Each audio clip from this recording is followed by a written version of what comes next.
Well, Curtis, this week on Bullhorns and Bullseyes, it's just the two of us. We're back to two. Yeah, this is is it the Lone Ranger and Tonto? I guess it is. Yeah, but it's also you missed it, but I already made a Yacht Rock reference within the first 10 seconds of the podcast. So lovers of Yacht Rock will recognize just the two of us, or your kids who are on TikTok might recognize it as well. The two of us. There you go. There you go. We can make it if we try. Just the two of us. I got a podcast for you. Yes, but you got me listening to Yacht Rock now, by the way. Yeah, well, just in time for summer. It's the season. I don't know if my kids approve, but they'll come around. Trust me. Yeah. Ask your kids. This is your assignment. You can report back next week if they know the song "Just the Two of Us," and I guarantee they will. They do. Yeah. Cool. Well, totally. Yacht Rock might be retro and old school, but we are talking today something that is very new school with respect to marketing, something called the Google Marketing Live 2025, which was an event held here recently. Yep. Last week, middle of last week, I think it was. Yep. I missed it live, unfortunately. And then my social media, my YouTube, everything blew up. And I was like, what? I missed something kind of important. Yeah, I would say so. And I was thinking back when I first became aware that this event happened, that I stupidly thought to myself, I maybe even said on this podcast that Google's got to be like very worried about the state and future of search. And boy, was I wrong, because they had plenty up their sleeve, which they rolled out. And that's what we're going to talk about today. I had a conversation with a client earlier this morning that said something very similar. Gosh, what is Google going to do with everything that's happening with AI and ChatGPT and all this? And I was like, no, I think they're on it. And they proved that this last week, that they are paying attention. And I hope today we can talk about some of that. I think talk about some of the concerns some of our clients have, and colleagues and peers. And then at least how it affects things in the world of Google, search, YouTube, all those properties. Advertising and just brand positioning in general. So we should have known Google was on top of things and probably took another great leap forward. But let's real quick, what is this Google Live? This is an annual event, right? Is it a symposium that you can attend live? Google Marketing Live? Yeah, I think they did the first one. I mean, they do have attendees. I don't know if you need an invite, if it's invite only. Probably some of the big advertisers are there and, stuff like that. I want to say they said, did they do the first one in 2013 or something like that? But, if you think to when they unveil a new iPhone, and Apple's on stage and, they're going to unveil the new one and talk about all the new technology and all that stuff. That's basically what this was, where they had subject matter experts in the various divisions like YouTube division and the advertising Google Ads side unveil new products that they are either in development on and are coming soon, or that are essentially being rolled out as we speak. Yeah. Lots of excitement, a lot of, rah-rah, let's get excited about these new features and functionalities and those types of things. But there's a lot of good insights and data into, them sharing decisions behind where they're taking the technology and those types of things, which I thought was interesting. And I think falls in line with some of the things that we've been seeing and sharing with our audience as well. Yeah. And we're going to get into some of those specific tools as we go. But before we do, what was your overall impression? My takeaway was that the future is very daunting, but also very exciting. And I think the big tech like Google, I think their job is to make it accessible as possible for people like you and I to execute, or companies trying to do it themselves. But the takeaway wasn't like, this is an amazing ball of energy that we can barely harness. It was like, we're going to empower all this stuff and create some nice packageable solutions for you to apply, in this case, to marketing or to branding or to advertising. That was what was your just high level take? I walked away from it with the feeling that Google really is working hard to understand user behaviors. I think a lot of people look at Google and they think about the algorithm and the ranking factors and those types of things, but they often miss that Google pays a lot of attention to actually how people are using the search results page, how they're Mhm. using other platforms that they own, like YouTube. Uh, YouTube, by the way, is now the number one streaming platform in the United States. So it's surpassed Netflix Yeah, and all video Amazon. streaming. Yep, Yep. all video streaming, connected TV included. It's YouTube is now number one. Um, so there, my takeaway was they're paying attention to the way that us as human beings are now consuming content, and that has evolved over years. How we ask questions, how we find information on the internet, and they're not, my impression is they're not trying to change our behaviors. They're responding to our natural language and how we naturally go to try to use the technology. I think the statistic was 15% of new searches every single day are searches that never happened before. So 15% of searches are new searches that never happened before. We're moving towards more and more complex queries, and how we click. And they've been collecting this data for 25 years. You got to remember, like ChatGPT and these other technologies that are out there, like they're just new and receiving information, but you've got years of data that their algorithm has on user behaviors. And I think they're responding to saying, we're going to be the number one search engine. We're going to be the number one platform for content, because we're going to meet the needs of our consumer, and that's how they win. And the conversation I had with a client earlier this morning was like, what is Google going to do? I find myself now always using ChatGPT, and I'm using all these other platforms. I'm like, they're responding to that, and they see your behavior, and I think they're ahead of even you. Like they're anticipating what your behavior is going to look like a year from now, and they're going to be ready with technology to respond to that. Yep. Yep.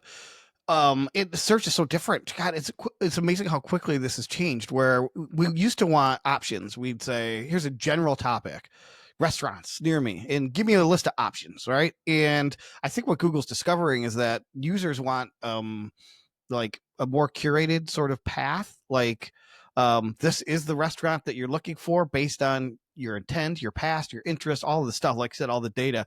But to me, it's like SEO, as we used to understand it, is so different now and going forward, because they are trying to replicate sort of the Chat GPT experience, because it's what is it, AI summaries is the first thing you result. Is that what it's called? Google AI summary.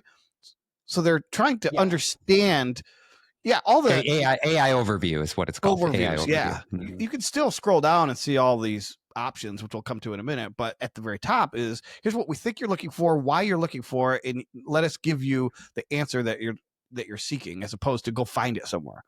So what Yeah. does this mean for SEO? That's one of the things that they said. SEO, writing for keyword search engine indexers, bots, that's gone, like starting now.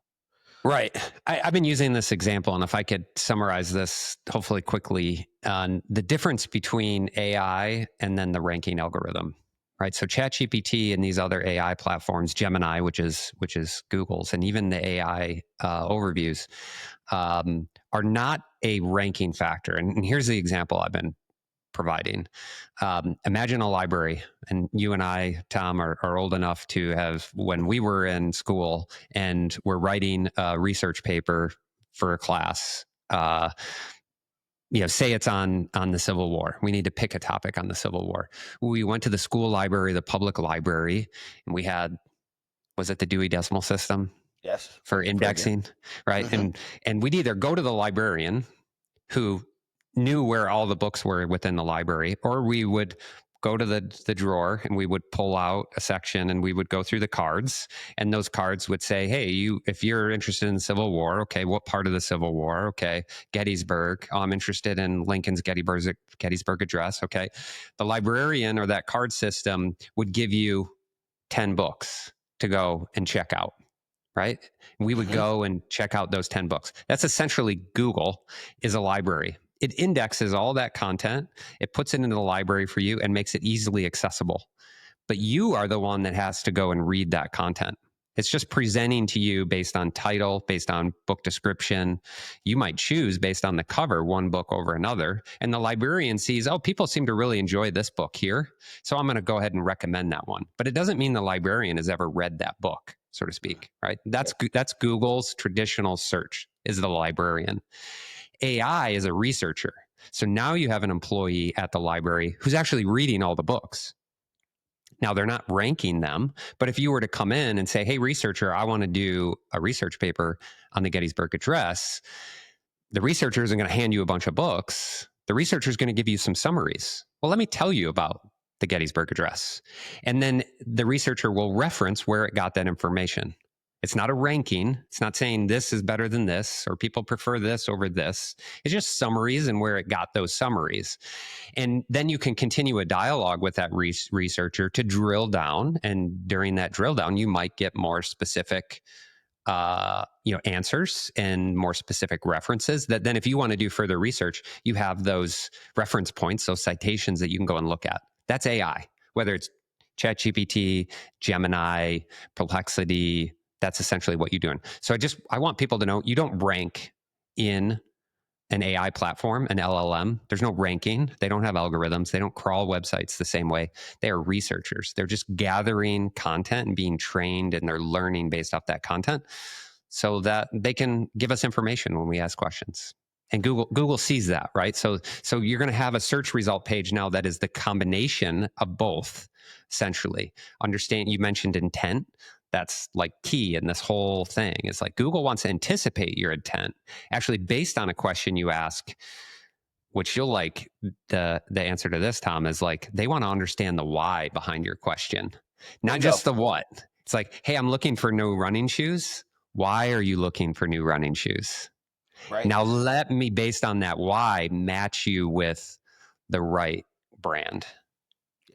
And here's why this is the right fit. I mean, that's where we're going. That's where we're going, where Google can anticipate those and provide you that information. Well, here's the example that they used in the address, which, I'm going to link to. There's a 14-minute video that's a summary. It's a quick shot of everything. I'll link to that in the show notes. So look for that if you're interested in watching it. But the example that they used was something along the lines of a search query. How am I allowed to carry my pet on an airplane? Something like that. And so the AI overview was a combination of, just a quick summary on maybe what some of the federal guidelines are, maybe a reference to what the airline policies are. Every airline might be a little bit different. And then underneath that, so once you get your summary, underneath that, it's trying to understand the intent is that you're planning to fly soon with your pet. Right. So we can also curate maybe some products that that person might be interested in buying, say a new pet carrier case that is federally law, compliant with the guidelines and everything. So that's how it weaves everything into your point. It's like, here's what we think you're asking. Here's why we think you're asking. And here's how we can serve that need, both with information and potentially products.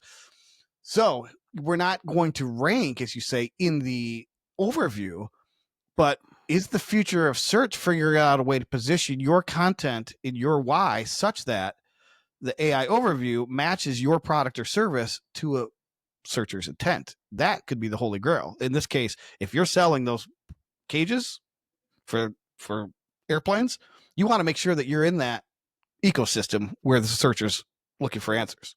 Yep. So the question we're asking ourselves now is, how do we do that? Right? How as advertisers, how as businesses make sure that we show up? I mean, that's what everybody's asking. How do I show up in AI answers? How do I show up in ChatGPT? Because the old method was sort of simple. You ranked for keywords and it was keyword focused. I think we're moving towards a better world, right, Tom, where we're focused on it really solving our customers' problems, which is really what having a business and doing marketing is all about. Well, real quick before we finish that thought, because the old way was, when we say old way, just so people who maybe aren't into SEO know, you would quote unquote stuff keywords into your copy so that the indexers would find it. And it's almost a way of tricking someone into your storefront, right? You search for this. Haha, I put the little cheese on the mousetrap and you smelled the cheese and now you're here and now I've got you, right? There's nothing wrong with that. I've been doing that for years, right? But what Google is trying to say now is understand what makes that mouse tick And if you have a product that is going to serve that mouse's need, then you're organically going to end up in the places you need to end up. You're not going to be able to trick the algorithms anymore.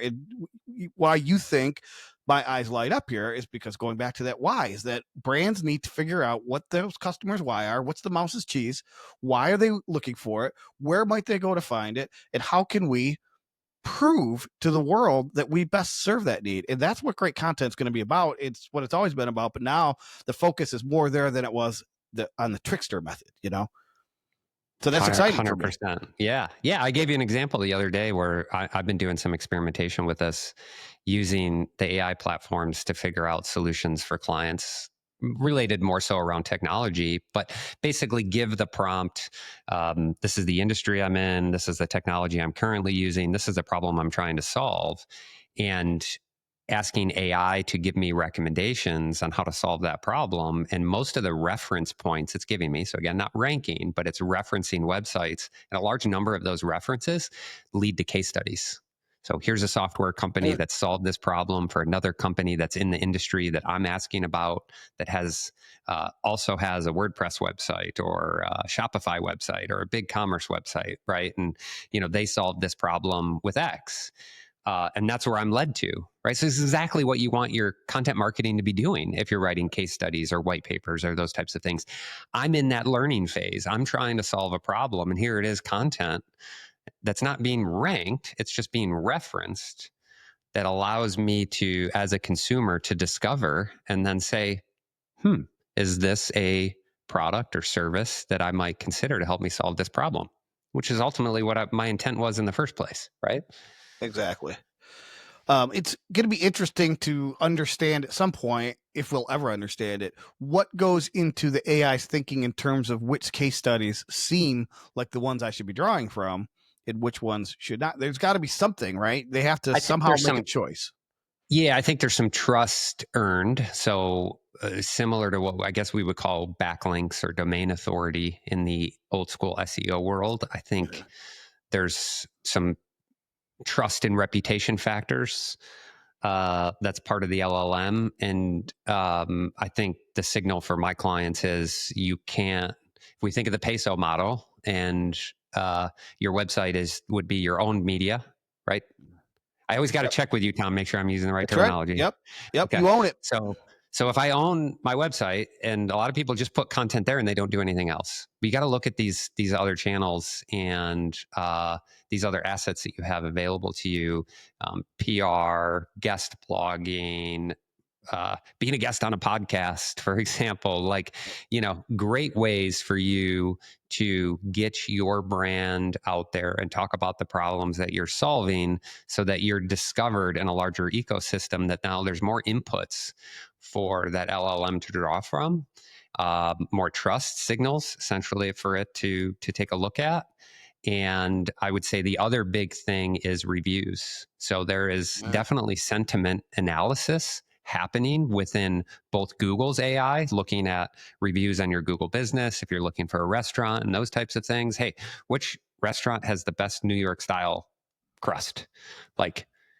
People are going to put in their review, best New York style pizza I've ever had. So it's finding that sentiment, it's pulling out that context and now saying, hey, I'm going to serve to this person based off the sentiment that I saw. This is an option for you. Again, the decision making, at least at this point, is still up to us. But I think we're very quickly moving to a world where you won't have to make the decision. I think you can just say to Alexa, hey, Alexa, order us the best New York style pizza, in town. You didn't say order me Little Caesars. You didn't say get me Which is Jets. not the best. Yeah, which is not. It just orders. Uber, it phones into Uber Eats. It's got your credit card, and a pizza shows up at the door, right? To me, I think then about brand, right? So you have sentiment and all this stuff, but at the end of the day, you honestly don't want customers making decisions that way. You want them saying, "Hey, Alexa, order me Jets." Yeah. And you've done a good job with your brand at that point if that's what they're asking for. And we really got to be thinking about brand again when we are in a world that's going to be largely driven by convenience and these AI platforms. Yep. So that is kind of an overview of intent. But let's Yeah. talk about the demand gen, because there's also tools that you can, and this is going to be even more important for the people who haven't yet even expressed intent, but now you're trying to generate demand and interest and awareness and all of those things. And there, that Google has a new suite of tools for that as well. And it does go back to YouTube being the number one Yep. stream service. Yep. The number one streaming service. I'm a big fan. I'm on it all the time. Our videos are up there. I see what it can do for a lot of brands, and I think YouTube does as well. One of the things that's really driving it that they talked about was the creators, what they call creators. YouTube. We're YouTube creators, Tom. We'll Aha. create content and put it up on their platform, right? So what they want to do is connect creators with products essentially, or other brands, right? So to give the opportunity, let's say I'm like a lead gen software, and you and I talk a lot about lead gen and marketing and those types of things, and our content we're publishing in YouTube. They want a platform that gives that lead gen platform an opportunity to connect with us inside their platform and offer partnerships for them to do advertising within our content. Right. So I think there's going to be big opportunities for creators, new revenue streams other than just bumper ads and asking their subscribers for money, which are essentially their revenue channels right now. But really connecting with brands to say, you know what, I'm going to select, and this is sort of like influencer marketing, right? I'm going to select 10 brands that have the opportunity to show up alongside my content. This reminds me a little bit of the approach that the email marketing company we talked to the other day and Yeah. had them on the podcast, right? Where they're connecting creators who create content in their newsletters to advertisers and allow them to sort of publish together. YouTube's going to do that same thing with video. Yep. And we keep banging this drum. YouTube currently still is very economical in most cases to advertise on. So Oh, yeah. while I mean, that's right the now it's case, two and it cents a is, view.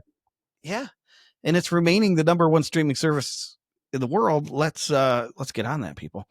Well, and let me Um, say, Tom, let me just add to this that, like, don't think that this doesn't apply to you if you're a yeah, business. that's my point. Like, I'm thinking an HVAC company, like, okay, it's we're hitting the summer months here. I go for the first time to turn my air conditioner on, and it doesn't turn on. Okay, a lot of consumers now, what are they going to do? They're going to go to YouTube and they're going to do a search and try to figure out how to troubleshoot this. Now, as an HVAC company, would you like to have a companion banner next to the educational videos that tell me how to try to fix it myself? Because at some point, a large number of those people aren't going to be able to fix it themselves, but your companion banner was right next to it. And go ahead. I was just going to say, and you can hyper target Yeah. localities, right? Yep. So it's not just any old person in the world watching a video. It's someone in your in your market who is in market for your services. I mean, it's perfect. And that goes back to this AI. This is what they're trying to do, is they're trying to match searchers or just solution seekers in the moment and give them as much rich content and solutions as possible, even if that means hiring a company or buying a product. Yeah, and what Google knows that we need to do, and so historically, you and I talk a lot about the funnel. Historically, what we've done is pick solutions that hit certain parts of the funnel. So we're going to do high intent search ads, exact match, people looking to solve a problem. A HVAC company near me, HVAC repair, whatever. Those are at the bottom of the funnel. Right. What Google is saying is you need to have a marketing mix of assets across all of our channels. This whole demand gen model, if we're going to talk about demand gen, that says, again, if we're trying to figure out that person's intent prior to them realizing they actually have a problem, wouldn't you want your brand to potentially appear? I guess maybe I should do the funnel this way: in awareness, and in consideration, and in intent, and when they have the action, like to be part of that whole process, because they might, their journey might not be linear. Right. Their journey might start here at awareness, but then quickly go, somewhere else, and you have the opportunity to potentially follow them across that journey. Yes. The one thing that I had a quibble with is they said the funnel is not linear, which I disagree with, and I'll come back to why. Um, the journey, I definitely agree, is not linear. To Yeah, me, the they're two journey. different Yeah. things. The funnel is a state of mind, right? It's a psychological state. Am I aware or am I not aware of this company? I'm not probably not going to buy something from a company I've never heard of and know nothing about, especially if I'm not even problem aware. I'm not just going to buy a product just because Curtis says I should buy a cowboy hat. Oh, actually, I might make, but I'm already aware that you know what cowboy hats are, right? So maybe now, and I need to be psychologically moved to interest to desire, and then I'll take the action. So I think that doesn't change. What does change is where people are at any one point in that psychological state of mind based on where they are in respect to your brand, and that is not linear at all. So you can't assume, and this is part of the problem I think that people make with digital marketing is they assume that they're going to handhold that prospect through that entire journey, and that's not the case. They're going to be here, there, and everywhere. They might come back to you. I always use this example of me. I already know I'm not going to buy a car for the next 3 years because I'm in the middle of a lease that I'm not going to get out of. But in my mind, I'm always shopping, right? And so advertisers need to understand what's driving my interest, me specifically, not just people like me. And so Google, through the AI and all the tools they've had historically, now is going to have more and more access to that information and can weaponize it more for the sake of advertisers. So anyways, that was just my own little sort of aside about the funnel. I think we still need to think in terms of, because it maps to that why, how, what thing that we're talking about. Yep, So you need to 100%. still position your brand in that same way. So, but the Well, journey is alinear. right. So the journey is linear, which means how we serve, what we serve, when we serve it, where we serve it, then is going to be it's more complicated. Yes. So it's not like when we set up these campaigns as advertisers, or you're a business and you want to set up these campaigns, that you can just sort of plug them in at these touch points anymore, right? You still need to have the assets, and you still need to have that ideal. You have the ideal customer, you have the ideal journey. You still need to map that part out. What Google's trying to do in these, from at least an AI advertising standpoint, is say, give us all those assets. Tell us who your customer is, your ideal customer.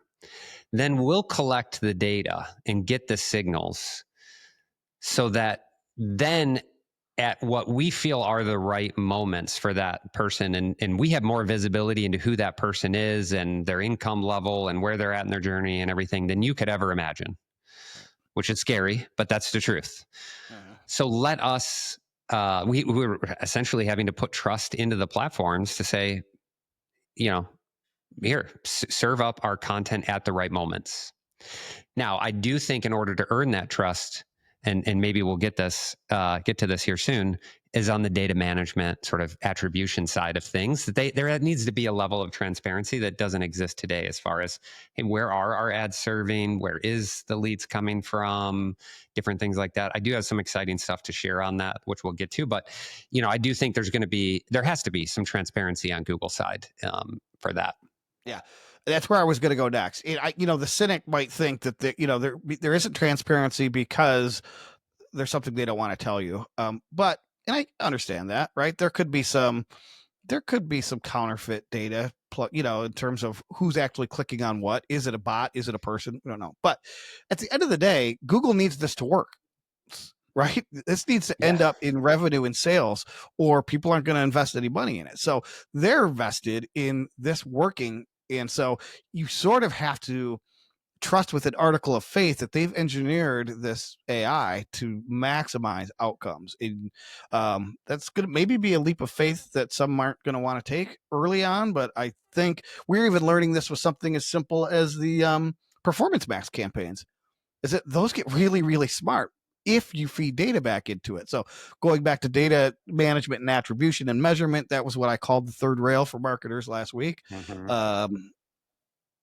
How are we going to be able to feed our authentic data into these algorithms in AI so that it learns what we want it to learn, which is, this was a great lead. This customer's awesome. You keep sending us these horrible leads. We don't want any of those. Yeah, that's the most important thing, at least in the lead gen world right now. We refuse to do advertising for any business that's doing lead gen that doesn't import the offline conversion data. Essentially, give and tell Google what does a qualified lead mean, who are the qualified leads, and what's the lead value or what's the conversion value and who are your customers, because that's what the AI needs to learn off of. It can't learn off of just a simple phone call or a form submission or a download of a white paper or a newsletter subscribe. It needs to know your ideal. If you create an ideal customer profile, Google needs to know who those ideal customers are. And you might start with some assumptions when you originally create your campaigns, but you fine tune the campaigns by giving it data over time that tunes the algorithm, that finds, again, these touch points of when and where people convert, at what stages are they at, and find you similar audiences of people who are also likely to convert based off of their similar behaviors, their similar demographics. And again, all these things that we don't have insight and touch to, but the algorithms do. And so at least on the attribution side, there's going to be more of that, and you need to be giving them that data. And so from a technology perspective, you need to have the systems in order to be able to collect and give that feedback and send it back to Google. And I actually, in one of our clients right now, that feedback loop did break. Really? And our performance dropped significantly. So we kind of now have a true test accidentally, but the feedback loop broke. We doubled CPCs, our quality of leads dropped. We have it now fixed, and we'll watch to see how it recovers. Now, was that But human error? Not to tell too many tales out of school. Was that human technology error? error, technology error. Okay. Human error in a sense that some things were updated, but not the realization that like it broke some connectivity, and it didn't 100% break. So just some weird things about the nuances of the technology, but we weren't capturing every lead, and therefore every lead wasn't being sent back to to Google through the conversion APIs. There's So the we were getting importance of some human leads. oversight. Yeah. Yeah. So, I mean, and then there's a need for AI to tell us and say, hey, you had an 80% decrease in qualified leads. So there's an anomaly here. You need to address it, right? So those AI recommendations, more or less in real time. I unfortunately caught it in a dashboard, but not a dashboard I look at every single day, right? Yeah. It's And so Go ahead. by the time I caught it and then fixed it, a couple of weeks gone by, and it was enough to suffer some performance. But we'll see how quickly we get back on track. I guess this is a Right. good incidental test, I guess, and how the Yeah. algorithm works. Yeah. And like I said, I don't know if you heard me, the importance of human oversight too. Like you said, the algorithm should report to you like that there's, warning Will Robinson, but you need to be on top of that too. Because you Mhm. can't just this is the other thing is you can't just set these things and just say, okay, well, I'm just gonna go to the bank and now collect my earnings. You gotta have an active participation. Um you talked about like reporting of what's a good lead, and we always used to ask people, we still do, but we always say, hey, whenever you get a phone call, make sure you ask how they heard about us, right? And there's sometimes not perfect training of how that situation should go. So it was, how'd you hear about us? Oh, on the web. Okay, web. Like that's next to useless. What do you mean on the web? But Mhm. then you would say, well, ask them. Was it Google? Was it somewhere else? Ask them. Yeah. So, where on the web? It was Google. Okay, Google. Like that's not enough either. Yeah. What No. did you search for? Now, what you'd really want to know, but you're not going to keep these poor saps on the phone for 3 hours. But what you really want to know is, what did you search for? What was the exact query? Why did you search for that? Where were you looking? Where else? What website were you on when you thought you decided that you discovered that you were probably aware? How long has this been going on? Right, all that stuff that you would never ask somebody. Google knows all that stuff. So all They you have to do. do is plug in the good conversions, and Google knows all of that stuff. Yep. But not everyone's doing that. So we need to get on our soapbox and say offline conversions are a huge part of this. Yep. Yeah. 100% accurate there. And the exciting thing that I'm excited about, I'm really excited about what they're doing on the YouTube side. I said excited a few times there. This sounds like it's going Um, to be exciting. It is. So, I've talked to clients about YouTube, and I've Yeah. said, hey, you should be doing YouTube campaigns. And say, well, it's really hard to measure that. Nobody clicks, those ads. How do we measure brand awareness and those types of things? And my go-to has been, well, we'll monitor your search impressions for your brand name in Google. Theoretically thinking 10,000 people watch a commercial, maybe you have a 10% increase in brand search impressions while the commercial was running, right? We had to make some assumptions in that. Well, Google, one of the promises they gave to us was actually transparency there. So actually, they're going to connect those numbers to say, hey, if you had a 10% increase in search impressions, say it was 1,000 of the 10,000 people who watched the video, they're going to tell you that now. They're going to report on you had 10,000 views and 1,000 brand searches from those viewers, which is pretty cool. Yeah. So more it goes back to the trust I was talking about. If they want advertisers to advertise in those platforms away from search, they've got to provide some data that tells us as advertisers and the businesses if what we're doing there is working or not. And I think that's one step in the right direction. Yep. Exactly. Well, in terms of wrapping up, I have a question that I got from a client yesterday, and it's a loaded question. It's very open ended. It was, what's new in AI, and how can we use AI for marketing and lead gen? Right. So it's like, geez, where do I start? So what I'm going to do is I'm going to send her this podcast episode. So hi, if you're listening. Here's my takeaway based on what we were just talking about, the video that we're going to put in the show notes, and just AI in general. Three things. One is, AI is built into everything you and I do, Curtis, day to day, right? I mean, it would take me forever to explain to anyone how I use AI at any given moment, but everything from research to doing some, collation and curation of massive amounts of content to, yes, even some development of some initial copy concepts. Like you and I are using AI and everything. We have been, Mhm. even like before AI became a thing, we weren't calling it AI. So trust that the people that you're trusting to do this type of work are already using AI and have been. Two is, furthermore, trust that big tech is going to have a way better handle on how to leverage and empower AI than we mere mortals will. And so I think people need to, rather than asking how they can sort of go use AI for themselves, how can they leverage the tools that Apple, Microsoft, Google, all of those are already putting into their platforms, and how can we get better at using those platforms because they understand AI? Those are my two big takeaways. The third one is find people who um, embrace the disruption of AI and let them stay smart on it for you so that you don't have to. Because if you are not in this business and you're going to try to figure out what's new in AI, I could tell you on Friday, but on Monday it would be different. So that's kind of where I'm at with this whole Google thing. I said, this is awesome. This is exciting. 3 months ago, I thought, Google must be quaking in their boots. Now, if I was competing with Google, I would be quaking in my boots. So that's my wrap up and takeaway. What's your overarching takeaways?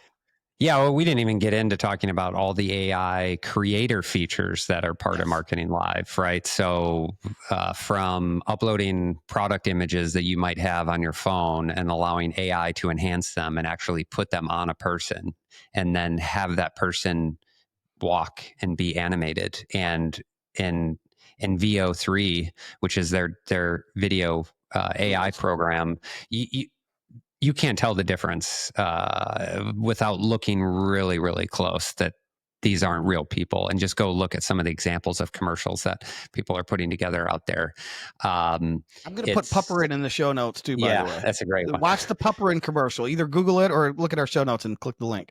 Yeah. So, and that's here. I mean, I think I think it was Tim Pool who said recently, after watching that like we're a year away from somebody taking a movie script and uploading it into one of these AI platforms, and it generates a movie for them without the need for actors. Or Like we're a music, year away from that. or Or what? music or sound, or Or music, sound, yeah, all of those things. So for creators, and this is what I would say for businesses, you've you get to leverage these AI tools where, say your stuff wasn't good quality, like I said, taking pictures with your phones of your products, or filming video internally of staff and interviews and those types of things. That AI is going to have the ability to enhance all of that, sort of professionalize it. That might make you feel more comfortable with publishing it. So the publishing side of it's going to be a lot easier. My advice to business leaders is you can't ignore this anymore. And the biggest reason I think you can't ignore this, not just because it's coming, but if you don't figure out how to strategically adopt AI into your organization, the younger employees within your organizations, they're already using it, and they're using it without your guidance, and they don't know how the use of it aligns to your vision and your business goals. And you run the risk of, it not aligning, basically, right?